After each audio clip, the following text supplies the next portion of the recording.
Clôture dans le vert sur le marché parisien ce soir. Le CAC 40 affiche une progression de 1,90% à 5031,94 points dans un volume d'échange proche des 3 milliards d'euros. Les investisseurs parisiens auront finalement soufflé de soulagement aujourd'hui face à un euro qui recule face au dollar. Après le pic atteint à 1,20 en séance hier, l'euro s'apprécie aujourd'hui aux alentours des 1,18 $.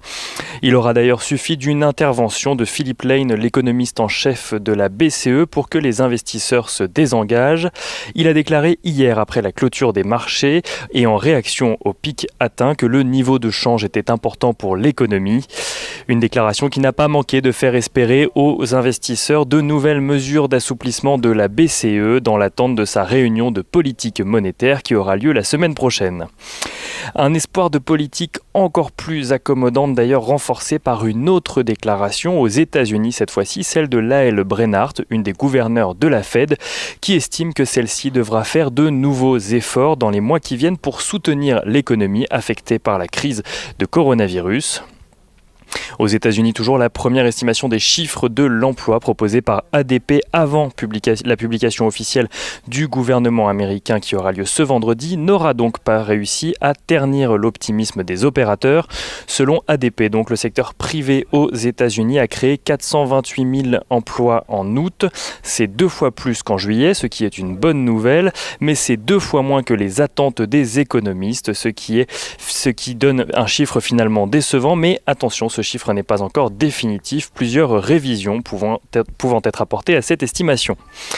Du côté des entreprises, à présent, Pernod Ricard gagne 2,55% à 145 €.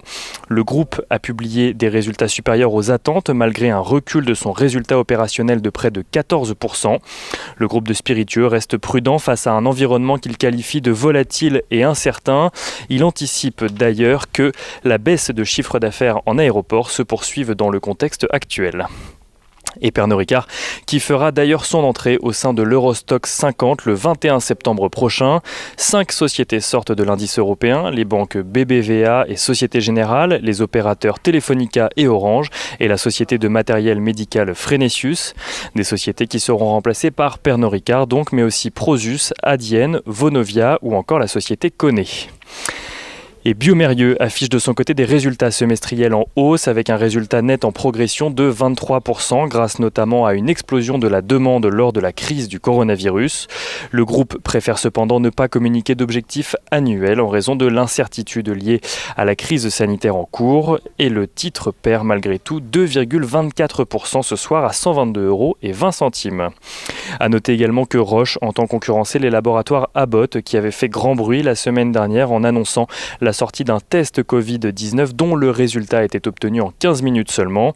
Le géant pharmaceutique suisse sort lui aussi un test avec la même promesse de délai d'analyse.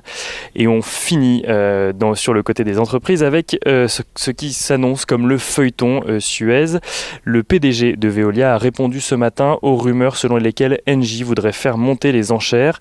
Ce dernier estime que 15,5 € par action est un bon prix, un prix fair, même et n'exclut d'ailleurs pas une OPA en cas de refus d'Engie. Les 2 titres Veolia Environnement et Engie finissent dans le vert ce soir. Et l'agenda à présent, demain les investisseurs pourront suivre à nouveau la publication des indices PMI à travers le monde, mais sous leur forme définitive, cette fois-ci après la première estimation mardi. Leur impact devrait donc être plus limité sur les marchés. Les investisseurs pourront également suivre de près les ventes au détail en zone euro, soucieux de savoir si le rebond de juin se poursuit en juillet. Et côté entreprise, Capgemini, Iliad et Steph publieront leurs résultats du premier semestre.